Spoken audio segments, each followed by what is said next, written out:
Assalamualaikum warahmatullahi wabarakatuh.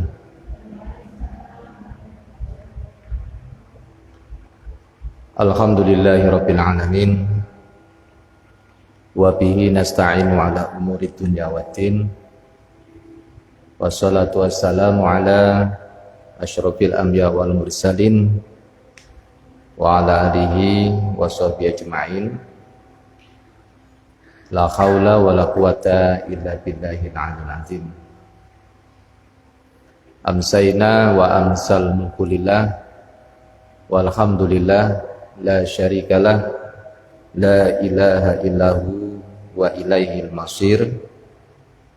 Amsayna ala fitratil islam wa kalimatil ikhlas wa ala dini nabina Muhammad sallallahu alaihi wasallam wa ala millati abina Ibrahim hanifa wa makana minal musyrikin. Allahumma amsaitu minka bi ni'matin wa afiyatin wa sitrin wa atimma ni'mataka wa sitraka fid dunya wal akhirah. Ibu-ibu jamaah pengajian rutin yang selalu dirahmati oleh Allah Subhanahu wa taala, bersyukur pada sore hari ini kita dalam keadaan sehat. Sehat Bu ya? Iya. Dan kita diberi kesempatan oleh Allah Subhanahu wa taala untuk menikmati karunia anugerah yang Allah berikan, yaitu nikmat sempat. Banyak orang yang nggak sempat, Pak. Banyak orang nggak sempat baca Al-Quran. Banyak orang yang nggak sempat mengikuti pengajian. Banyak orang yang nggak sempat, apalagi sholat belum. Padahal ya hidup kita ini tujuannya adalah apa Bu? Ibadah. Nah alhamdulillah pada sore hari ini kita masih diberi anugerah oleh Allah, kita manfaatkan dengan baik. Dan mudah-mudahan segala gerak langkah kita, ibu-ibu, dicatat oleh Allah dengan amal kebaikan. Amin ya rabbal alamin. Shalawat beriring salam semoga tetap tercurahkan kepada baginda Nabi Muhammad sallallahu alaihi wasallam. Ibu-ibu, saya ingin menyampaikan tema tentang kenapa hati itu tetap keras, padahal beribadah sudah keras. Kenapa hati kita ini tetap keras? Keras itu apa? Hati kita ini kadang membatu, ya. Padahal kita ini ibadahnya juga tekun, Mbak. Ibadahnya tekun. Nah, pertanyaannya, sekarang apa penyebab hati menjadi keras? Ya. Mudah-mudahan kita ini tidak keras hati kita, ya. Hati yang keras ini dapat terjadi karena apa? Sesuatu perbuatan yang bermaksiat secara terus-menerus. Nah ini. Hati yang keras itu yang dilakukan itu secara terus-menerus dia melakukan apa? Berbagai kemaksiatan yang dilarang oleh Allah Subhanahu wa taala. Kalau hati yang keras, mengeras, menjadi tanda bahwa ia memiliki banyak penyakit hati. Mudah-mudahan ibu-ibu tidak mempunyai penyakit hati. Gimana? Ya salah satunya itu. Ya, salah satunya. Sehingga diberi nasihat itu kadang apa itu? Mental gitu ya. Salah satunya. Sehingga Allah menutup hatinya untuk apa? Melakukan kebaikan-kebaikan. Jadi kalau kita ini mau sholat, ada azan, berkumandang gitu, sing disalahi sing azan. Gurung-gurung wis azan tuh. Nah ini kan namanya sebenarnya kalau kita ini mendapatkan panggilan dari Allah, Bu. Karena hidup kita itu cuma apa? Sholat, apa lagi? Hidup kita loh, putaran kita apa, Pak? Bu? Sholat, tidur deh. Jangan bangun tidur, sholat. Iya. Iya. Beraktivitas. Nah, makanya kalau kita ini kadang ada sebuah pertanyaan itu, Ustaz, hati kok keras ya? Padahal kita itu sudah beribadah. Nah, jelasnya yang dimaksud hati yang keras ini ditujukan dalam hal sikap. Ya. Orang itu yang dimaksud dengan hati yang keras itu adalah kepada sikap. Sebagaimana di dalam kamus bahasa Indonesia. Kalau kamus besar bahasa Indonesia namanya apa? KBBI, ya. Hati yang keras itu adalah tidak lekas putus asa. Kalau menurut bahasa kamus besar bahasa Indonesia itu adalah orang yang keras hati adalah tidak lekas putus asa. Kemudian arti yang lain dalam keras hati itu tidak akan berhenti bekerja sebelum yang dicita-citakan itu tercapai. Saya ulang lagi, kalau kerasnya hati itu tidak akan berhenti bekerja sebelum yang dicita-citakan tercapai. Dalam istilah Al-Quran itu, keras hati itu bermakna sebuah perilaku kurang baik. Ya. Jadi perilaku yang kurang baik, itu namanya keras hati.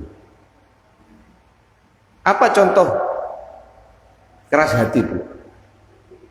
Keras hati contohnya rasa tidak peduli terhadap orang lain.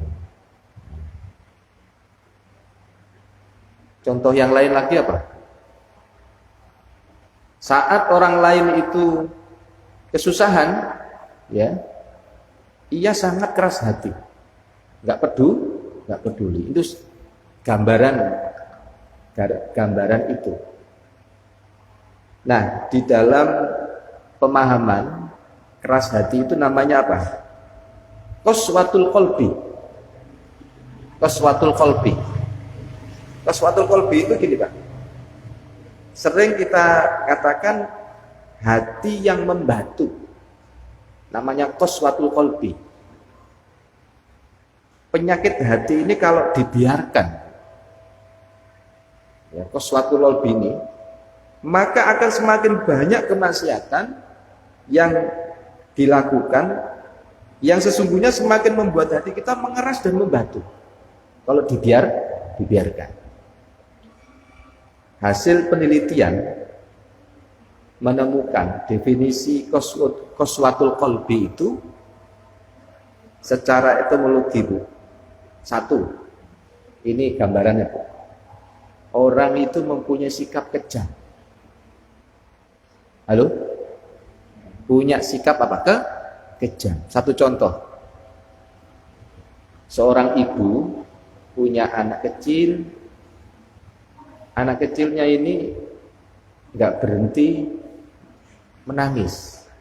Padahal seorang ibu yang punya kasih sayang yang luar biasa kepada anak, dengan nangisnya anak, itu kan seorang ibu kan harus memberikan kasih sayang sehingga anak itu bisa berhenti menangisnya. Dia mencoba bagaimana antara hati seorang ibu dengan anaknya ini nyambung. Karena seorang anak ini kan nggak bisa bicara, Bu, masih bayi ya. Nah misalnya ngelak yang ngomong, aku ngelak, oh kan enak. Bayi ini nggak bisanya apa? Nah, nangis. Oh, nek nangis ngelak ini. Seorang ibu ini karena punya kasih sayang yang luar biasa, dia itu sabar. Loh ini enggak. Seorang ibu ada anak bayinya itu menangis, saking gak berhenti menangisnya,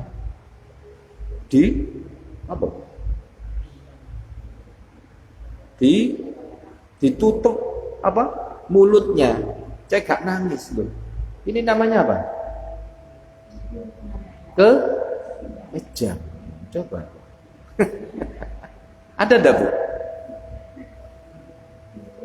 Saking jengkelnya, Bu, ya. Stres ya. Bisa jadi, ya. Nah, ini namanya apa? Orang yang punya sikap hatinya keras, itu ciri khasnya itu adalah kejam. Yang kedua adalah kekakuan yang terjadi pada hati. Hatinya kaku. Hatinya apa, Bu? Kaku. Jadi seorang suami istri itu akan bisa lembut kalau bicaranya itu cocok, Bu, ya. Coba kalau bicaranya nggak cocok antara suami dan istri gara-gara gelas itu, Bu, lu ngono itu kadang menjadi perdebatan yang seru. Tapi kalau salah satunya itu memahami di antara, oh ya wis nggak apa-apa sedikit onai kan gitu, gara-gara gelas ditaruh lemari maunya seorang suami, istri supaya gampang ngambilnya, wis ditaruh lemari di sini. Tapi kalau dia punya kelembutan hati, salah satu harus ngalah. Coba nek gak ngalah, halo, gara-gara gelas aja lo, ya Allah, kan gitu kan. Nah ini namanya apa? Istilah keras hati itu dilihat dari kekakuan hatinya, ya. Ia tidak melemah atau tidak lunak terhadap nasihat. Nah ini salah satunya. Salah satu dari keras hati itu, hatinya itu tidak lunak dan melemah, tidak bisa melemah untuk mendapatkan nasihat, dan tidak dapat mengambil hikmah atas ujian tanda kebesaran Allah Subhanahu wa ta'ala. Saya tanya ibu-ibu, hikmah itu kita bisa dapatkan itu sebelum kejadian atau setelah kejadian? Setelah kejadian. Kadang sesuatu yang enggak menerima dalam hati kita, suatu cobaan yang datang atau pilihan yang memang kita ini enggak suka, tapi ternyata di dalam ujian pilihan atau hati yang enggak suka itu ada hikmah barunya. Baru ada hikmah muncul ketika kejadian itu sudah terjadi. Misalnya ini, Bu, ibu-ibu diajak suami, ya, sama anak-anak Jalan-jalan Bu. Ini contoh saja. Jalan-jalan, ayo Bu, melaku-melaku. Hari Ahad, isu-isu melaku-melaku. Nah, kan gitu. Alhamdulillah, dijak melaku-melaku. Gak biasanya melaku-melaku. Terus, harapannya itu, jalan-jalan itu, sesuatu yang memang hati itu senang, kan gitu Bu ya. Ternyata suami itu mengajak ke pondok pesantren. Loh, kok melaku-melaku rene? Kan gitu. Loh, jam melaku-melaku ya sing mbok mangan-mangan ta. Kan gitu. Loh, kok nang pondok pesantren? Apa tujuannya? Tujuannya suami itu memperlihatkan anak supaya kebiasaan nanti masuk pondok pesantren, sebelum masuk itu kan diajak dulu, tapi nggak diberitahu sama suami. Kalau hati misalkan nggak cocok, hati nggak cocok, itu ada dua, menerima dengan ikhlas atau gurundel. Halo? Halo? Grundel lah wis koyo kok dongkol ngono ya. Koyo kayak ngene mang aku gak melok. Halo? Ternyata ketika kita ini kalau nerima dengan ikhlas Bu, ternyata ada hikmahnya. Di balik suatu kejadian yang tidak kita inginkan, itu ada suatu hikmah yang baik. Gitu. Nah, ini contoh-contoh saja. Saya sering sesuatu yang ingin saya lakukan itu tidak diizinkan. Ya. Ternyata hikmah di balik itu ternyata apa? Allah Subhanahu Wa Taala ada sebuah peraturan yang memang nggak boleh dilakukan. Saya harus menerima, begitu. Itu contoh-contoh aja. Ya. Nah, berarti tidak melemah atau tidak lunak terhadap nasihat dan tidak dapat mengambil hikmah atas ujian dan tanda kebesaran Allah, itu namanya keras hati. Ini gambaran keras hati. Nah, ibu-ibu yang dirahmati oleh Allah, ada Imam Ghazali, Bu. Imam Ghazali itu menjelaskan ada 3 hati, ya, tentang 3 macam hati menurut Imam Ghazali. Ya, Imam Ghazali. 1, hati yang sehat. Tandanya apa, Bu? Tandanya hati yang sehat itu iman yang kuat dan pengamalan yang konsisten. Berarti hati yang sehat, Bu. Contohnya ibu-ibu sholat 5 waktu ajeb. Nah, gitu Bu ya. Ditambahi dengan sholat rawatib. Gak pupuk kabeh gitu. Nah, ini namanya hati yang sehat. Diajak ngaji gampang. Nah, ya. Terus pokoknya hal-hal yang baik itu hati kita itu senang gitu. Nah, ini salah satu tanda hati yang apa? Sehat. Kemudian hati yang sakit. Tandanya adalah dia punya keimanan, kemudian ibadah, namun ternodai dengan keburukan dan kemaksiatan. Ya.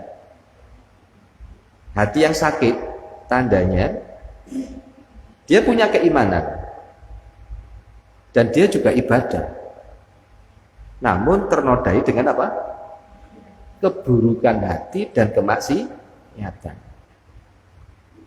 Contohnya gimana? Kita ini kadang tekun ibadah kita, tapi dengan teman itu gak senengan gitu. Dan gampang marah. Ya. Terus nah kadang sesuatu yang memang itu melukai hati orang lain. Kalau hati yang sehat itu selalu mengajak kebaikan, dinasehati gampang. Tapi hati yang hatinya sakit gitu Bu, itu ya ibadah tapi masih benci dengan sesama, ya gampang seperti ini, hatinya sakit. Yang ketiga kata Imam Ghazali, hati yang mati. Mudah-mudahan kita enggak seperti itu, dan yang hati yang sakit itu kita mencoba untuk menjadi hati yang sehat terus. Kalau hati yang mati tandanya adalah hatinya mengeras, membatu karena banyak kemaksiatan yang diperbuat. Nah, saya ingin ibu-ibu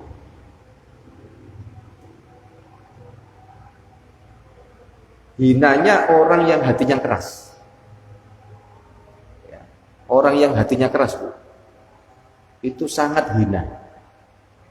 Ini sesuai dengan surat Az-Zumar. Surat Az-Zumar itu surat yang ke-39. Surat Az-Zumar itu surat yang ke-39 ayat 22. Ya, ayat 22. Saya baca Bu ya. Sejak tadi ini enggak ada ayatnya tadi, saya baca. Okay. A'udzu billahi minasyaitonir rajim. Bismillahirrahmanirrahim.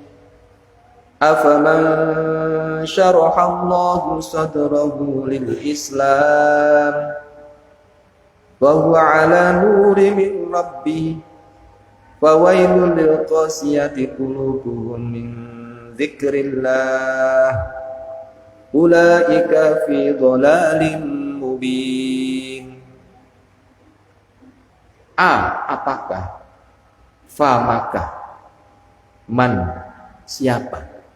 Kalau saya baca urutan, apakah maka, nggak enak Bu. Kalau sesuai dengan urutannya bahasa Arab Bu, a itu kan apakah, fa itu maka, man siapa. Kalau saya urut, kedengarannya nggak enak. Apakah maka, barang siapa, kan nggak enak. Nah, saya sampaikan maka, apakah orang-orang syaroha itu dibuka Allahu oleh Allah. Apanya yang dibuka Bu? Sodrohu, dadanya.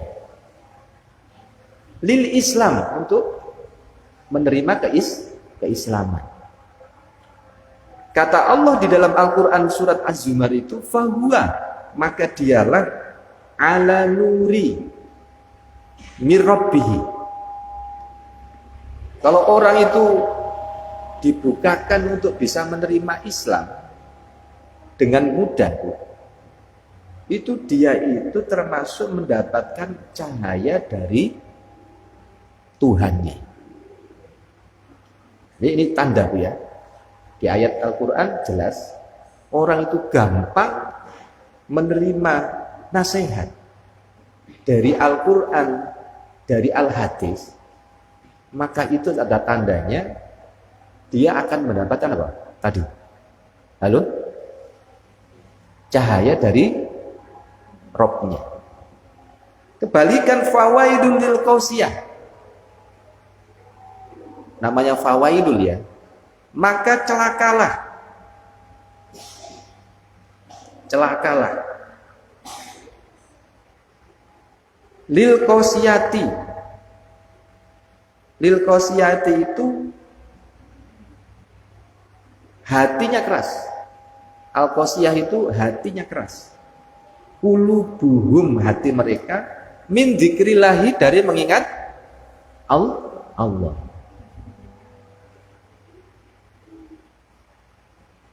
kecelakaan yang besarlah bagi mereka yang hatinya keras. Untuk apa, Bu? Mengingat Allah. Min dzikrillah. Ulaika, mereka itulah hati yang keras itu, Bu. Fi dhalalim mubin. Kesesatan yang nyata. Ini kan sebuah pertanyaan tadi. Saya ulangi lagi.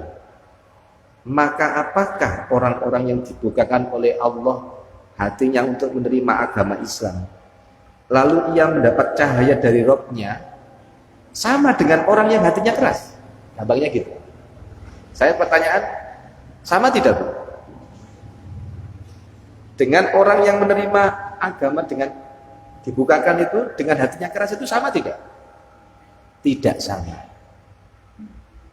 Maka kecelakaanlah yang besar bagi mereka yang hatinya keras untuk mengingat Allah. Mereka itu dalam kesesatan yang nyata. Nah, mudah-mudahan ibu-ibu dari mulai aktivitas apapun, ibu-ibu itu tidak terlepas dari apa, Bu? Ingat kepada Allah. Lisan kita ini selalu berzikir, Bu.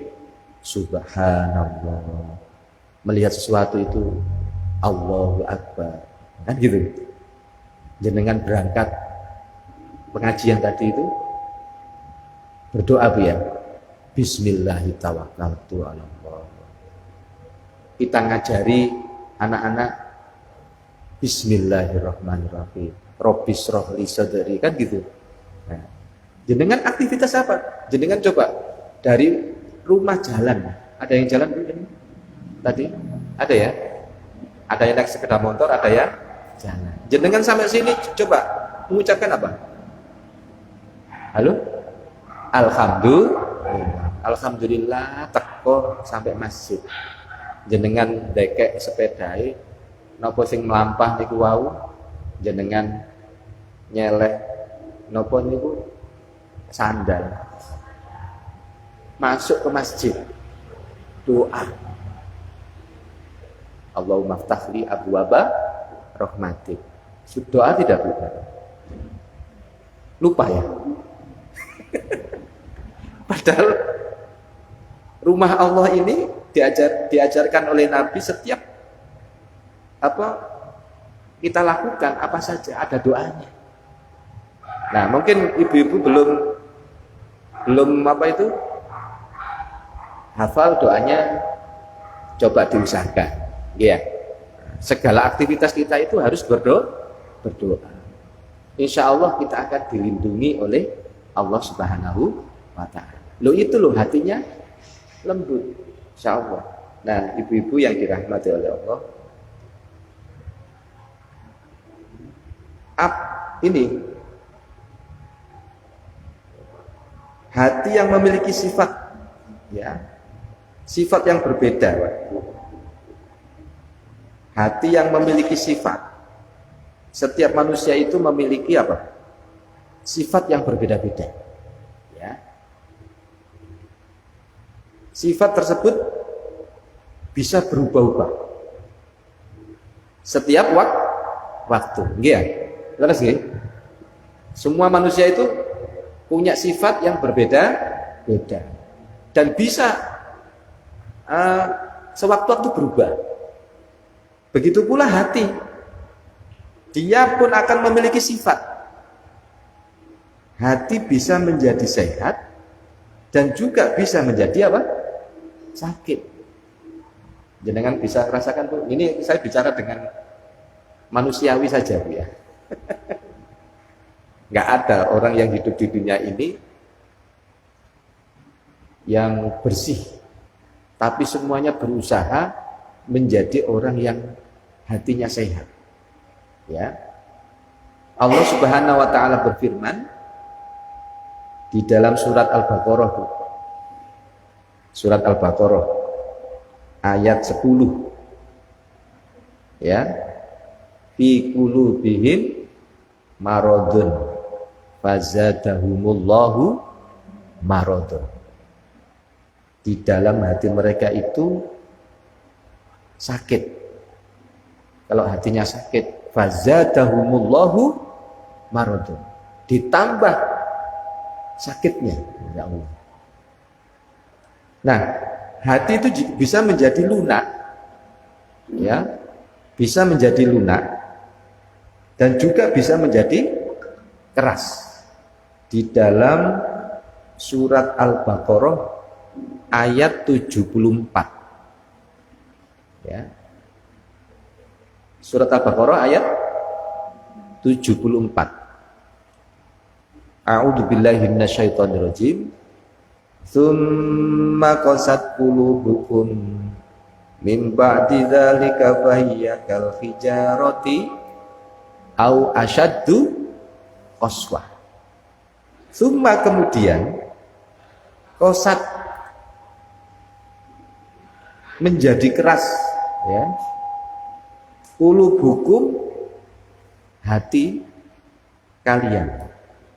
Min ba'di dzalika, ya, setelah itu fahiya kal hijarati,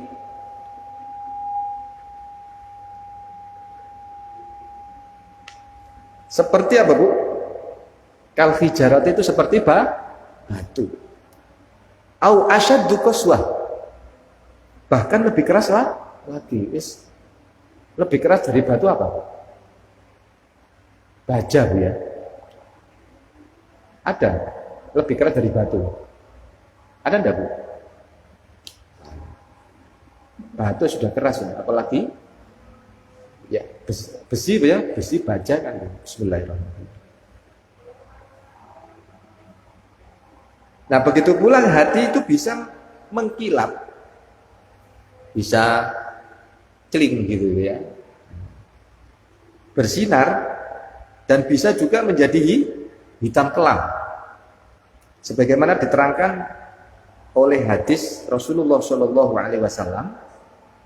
Oleh karena itu, sebisa mungkin seorang muslim itu memperhatikan kondisi hatinya setiap saat. Jangan sampai menjadi hati itu keras, atau mulai mengeras sehingga nantinya menjadi keras dan sulit menerima kebenaran. Nah, ini bahayanya.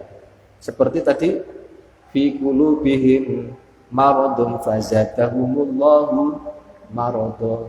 Itu tandanya orang yang hatinya keras, yaitu orang kafir. Diberi peringatan atau tidak diberi peringatan, pancet.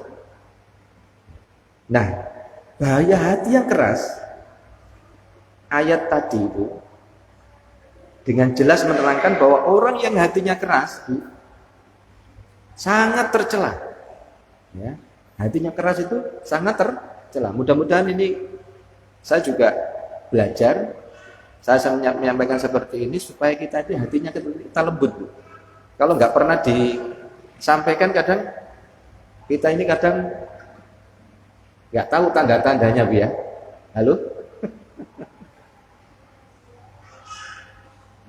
Malik bin Dinar itu pernah berkata gini. Malik bin Dinar, seorang hamba tidaklah dihukum dengan suatu hukuman yang lebih besar daripada hatinya yang dijadikan keras. Tidaklah Allah Subhanahu wa ta'ala itu marah terhadap suatu kaum kecuali dia itu akan mencabut kasih sayang Allah dari mereka, ya. Nah, ini namanya perkataan Malik bin Dinar.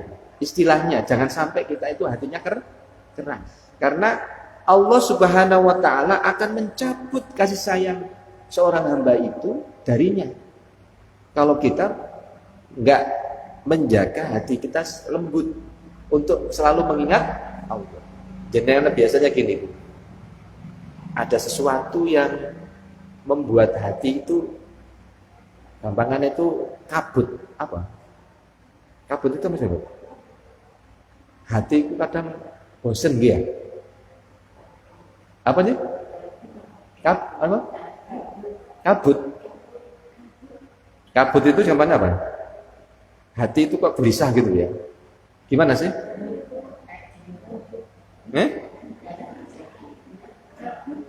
Gabut bosen nggih ya. Oh, bosen. Jenengan pernah bosen, Bu? Iya.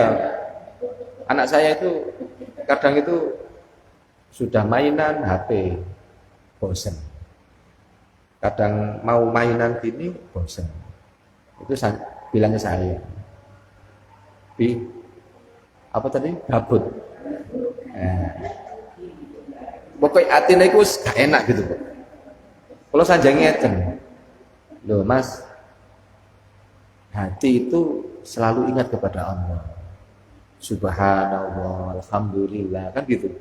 Ya namanya anak kan kadang wis mari kerja ngene, wis bosen, ngene bosen. Jenengan biasa gitu ya.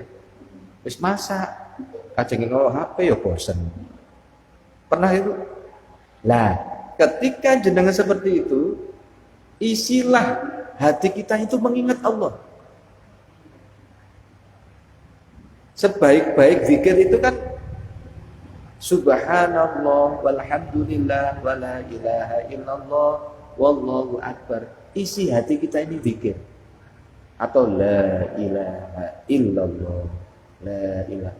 Insyaallah ibu-ibu, hati yang gelisah atau hati yang bosan itu akan hilang. Biasanya bosannya di gini, jengkel biasanya. Jengkel sampai bojo, jengkel sama anak, diomongnya sampai suami rodok kenceng titik kadang, terus gak usah masak terus. Iya tahu ya? Ya. Biasanya gitu ya, Bia? Iya. Makanya kita kadang kena suara omongan keras saja, hati kita apa? Jengkel dia. Jenengan ketika mendengarkan seperti itu, terimalah dengan ikhlas. Ya Allah, mudah-mudahan ya Allah, sabar ya Allah. Subhanallah. Bu. Jenengan coba, nggak ada timbal baliknya dengan hati. Ini mendongkel. Hati kodok lorong dia. Awas kan ya. Diawas-awas dia. Okay. Nah, gimana caranya? Yo ingat kepada Allah dengan zikir. Tanda hati yang keras atau mulai mengeras, hati yang keras itu atau mengeras memiliki tanda. Satu, tanda yang hatinya keras. Bermalas-malasan dalam mengerjakan kebaikan.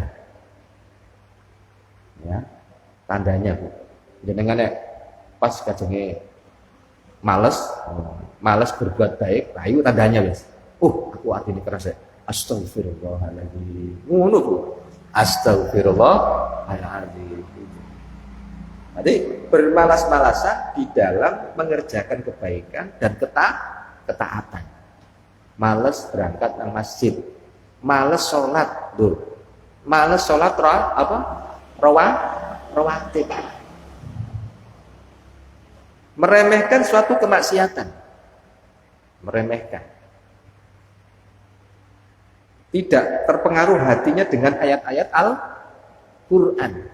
Nah itu, hatinya itu kalau mendengarkan Al-Quran dibaca itu gak ada pengaruh beluas Pak Bu.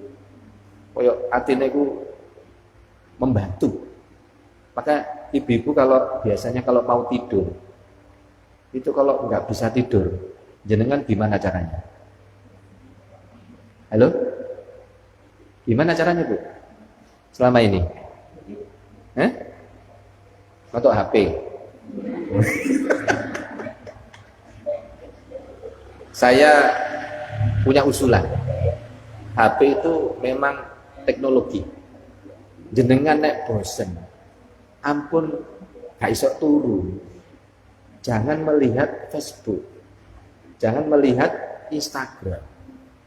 Ya, lebih baik HP-nya dibuka, nyetel tartil. Nah, halo. Nyetel tartil, disuarakan. Ya. Ini lebih baik daripada ngene kok nonton ngantuk. Blek iki cek suara padha nonton TV. Halo. Lebih baik mendengarkan tartil. Saya kalau kebiasaan anak saya itu saya setelkan tartil. Masuk turu bi, wes tak setelno tartil. Akhirnya apa? Suasana berbeda. Enak tenang, Bu. Bisa tidur, jenengan nggak mimpi. Ya, kalau jenengan melihat apa itu Facebook sing videonya sing apa keras-keras gitu ya. Kemarin itu ada gempa ya. Gempa bayangno macam-macam ngono. Iku akhirnya turune gitu. Iya. Kan sempat gempa gitu ya. Iya. Nah itu tidak terpengaruh hatinya dengan ayat-ayat Al-Qur'an. Berbeda dengan orang mukmin, hati mereka itu bergetar, Bu. Hatinya itu bergetar jika dibacakan ayat-ayat Al-Qur'an. Getar itu maksudnya gimana, Bu? Tersentuh ya. Gimana sentuhannya itu? Berarti kayak ada rasa takut gitu ya. Nah, di dalam surat Al-Anfal ayat 2. Surat Al-Anfal, Bu. Ini pengertian orang yang hatinya orang beriman. A'udzu billahi minasyaitonir rajim. Bismillahirrahmanirrahim. Innamal mu'minuna alladzina idza dzukirallah wajilat qulubuhum wa idza tuliyat 'alaihim ayatul zadatuhum imanan wa 'ala rabbihim yatawakkalun. Insyaallah habis selesai. Enggak terasa. Innamal mu'minuna, sesungguhnya orang-orang yang beriman itu allazina, yaitu yang orang-orang yang idza apabila dzukira disebut dzukir itu kan disebut Allah, dzukirallah, disebut nama Allah, wajilat qulubuhum. Halo, jenengan ada nama Allah, Bu. Itu hatinya bergetar. Jenengan misalkan, makanya tadi itu ketika gelisah, sebutlah zikir kepada Allah. Allahu Akbar, Astaghfirullah. Kan ada itu. Nah, bergetar gitu. Itu salah satu tanda. Dan yang kedua, wa idza tuliyat, dan apabila tuliyat dibacakan ayatuhu, ayat-ayat Allah, zadat, bertambah mereka apanya? Imannya. Saya ini pencoba urut, Pak, Bu. Tafsir Ibnu Katsir. Ini tadi pagi itu saya urut. Alhamdulillah 2 tahun ini sudah sampai surat An-Nisa ayat 82-83. Ternyata ketika kita baca dan kita dengarkan artinya, kemudian kita pahami, hati kita lembut. Gitu. Yang tadi pagi itu saya bahas itu adalah tentang kalau mendengarkan berita, jangan langsung disampaikan kepada orang lain. Cek dulu. Ya, cek dulu. Dan itu ceritanya itu kembalikan kepada sumber beritanya. Sekarang ini Bu, kalau ada berita katanya qila wa qala, itu langsung disebar. Alangkah baiknya konsep Al-Qur'an itu adalah beritanya itu dari siapa? Ya gitu. Maka tanya dulu beritanya itu. Kalau di Al-Qur'an itu tanyalah kepada Rasul dan ulil amri. Jangan qila wa qala, desas-desus.